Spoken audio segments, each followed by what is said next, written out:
Welcome to another video of Edumanthan. हम लोग previous year question paper solve कर रहे हैं। हम यूपी पीएससी के 2020 से 2024 तक के प्रीवियस ईयर क्वेश्चन देखने वाले हैं। ये 2020 का सेट बी पेपर है, जिसमें हमने अभी तक क्वेश्चन 60 तक हमने सॉल्व कर लिया है। पर वीडियो हम 5 क्वेश्चन सॉल्व करते हैं। एग्ज़ाम में हमें पर क्वेश्चन अप्रॉक्स 40 सेकेंड हमें मिलते हैं, तो हम उसी पैटर्न को फॉलो करेंगे। 40 सेकेंड का टाइमर रहेगा, उसे में हमें ये क्वेश्चन पढ़ना है और हमें उसे टाइम में इसे आंसर भी करना है। तो हम इस वीडियो में question number 61 to question number 65 solve करें। चलिए शुरू करते हैं ये video.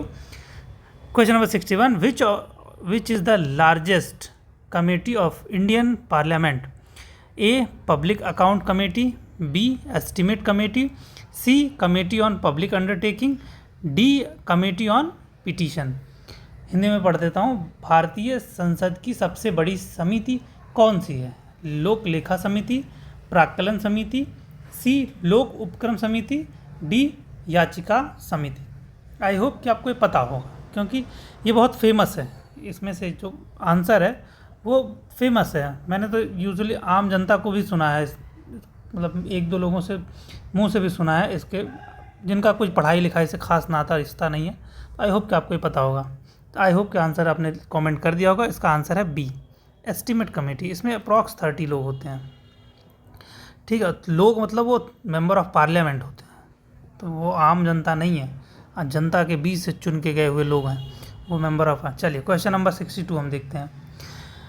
Match list 1 with the list 2 and select the correct answer from the quotes given below the list 1, list 2, substance और uses के बारे में करना है। पहला है ब्लू विट्रॉल, पहला इसका artificial rain, eosin fungicide, silver iodide, red ink, zinc phosphide, rodenticide, लाल स्याही,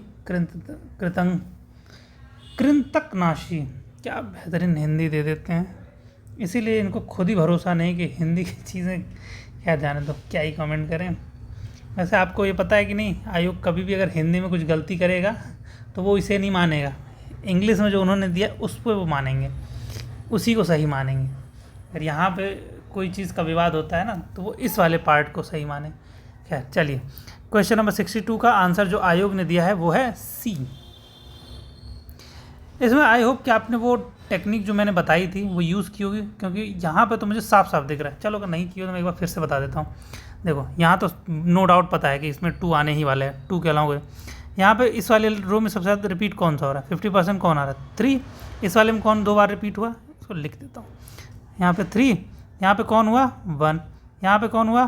4। तो आप यहाँ पे देख लो क्या पैटर्न बना। ठीक, ये हर बार काम नहीं करता, किसी किसी में ये नहीं काम करता है। तो इसलिए इस बात का ध्यान रखिएगा, ये 100% सॉलिड और भरोसेमंद नहीं है। कहीं कहीं पे ये काम करता है, कहीं कहीं पे नहीं करता। तो इसलिए अपने बुद्धि का सबसे पहले प्रयोग करें, फिर इसका इस्तेमाल करें। चलिए क्वेश्चन नंबर 63 देखते हैं। क्वेश्चन नंबर 63 का, which articles of Indian constitution are related to citizenship? Article 3 to 10, article 4 to 11, article 5 to 11, article 6 to 11। इसमें एक अभी छोटी सी चीज़ बताऊंगा, आप शायद नोटिस कर पा रहे हो या मैं बता दूंगा। चलो, भारतीय संविधान के कौन से अनुच्छेद नागरिकता से संबंधित हैं? 3 से 10, 5 से 11, 4 से 11, 6 से 11। आयोग ने देखो, क्या पहले सॉल्व कर लो फिर मैं बताता हूँ।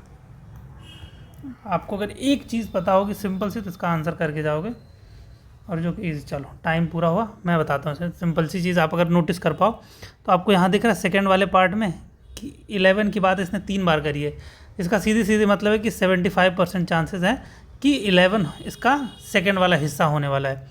तो आंसर इन्हीं तीनों में से कोई एक होने वाला। ठीक, अब फर्स्ट वाले पार्ट पे आ जाओ। 3, 4, 5, 6।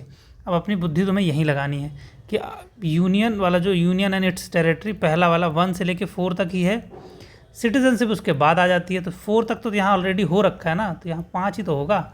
11 भले ना आपको याद हो, यूजुअली आपको यहाँ का भूल जाएगा। चलो यहाँ का भी याद करने का तरीका बताता हूँ आपको। फंडामेंटल राइट्स तो याद ही होंगे। फंडामेंटल राइट्स तीसरा वो तो याद होता है ना, 12 से 35 तक होते हैं। तो अगर ये यहाँ तक 12 है तो इसके पहले 11 से शुरू हुआ होगा, और ये 4 पे ख़त्म हुआ है तो 5 से शुरू हुआ होगा सिटीजनशिप। तो इस लॉजिक से आप इसे सॉल्व कर सकते थे।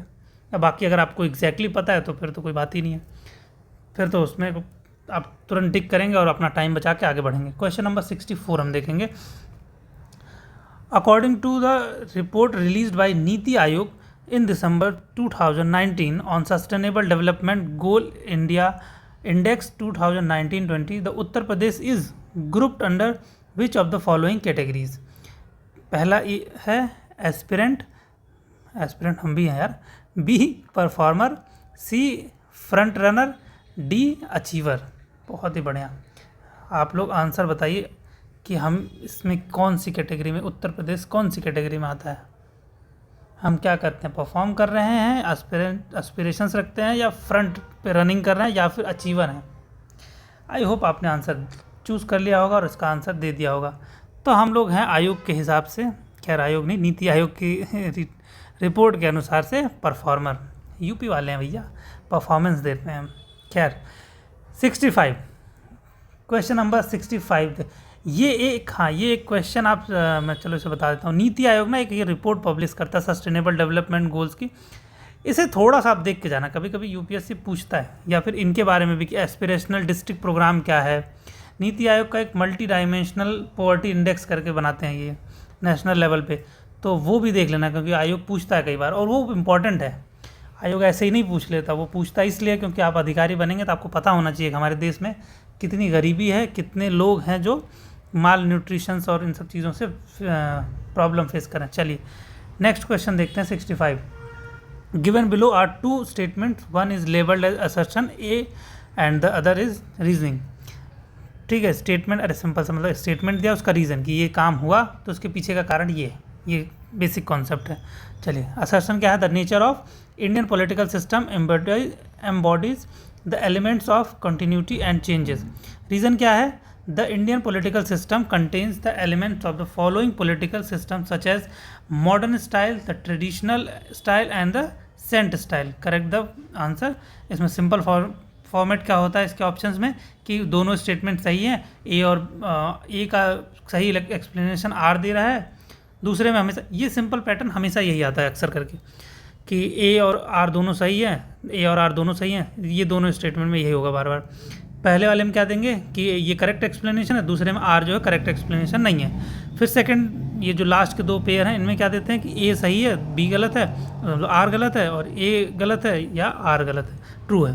तो ये पैटर्न तुमको हमेशा मिलेगा। तो इस चीज़ से अगर आप फोकस्ड रहोगे तो बस क्विकली देखो, वरना ये पढ़ने में भी टाइम लेता है। आप एनी हाउ कितना ही कम आपका ये 3 से 5 सेकंड ले लेगा इसे आपको पढ़ने में, स्पीड में पढ़ोगे तो ये 3 से 5 सेकंड भी आपको एग्जाम में अगर आप बचा पा रहे हो, आपने जल्दी जल्दी देखा इसका पैटर्न और बचा पा रहे हो, तो आपको बहुत हेल्प मिलने वाली। चलिए आई होप कि आपने इसका आंसर कमेंट कर दिया होगा।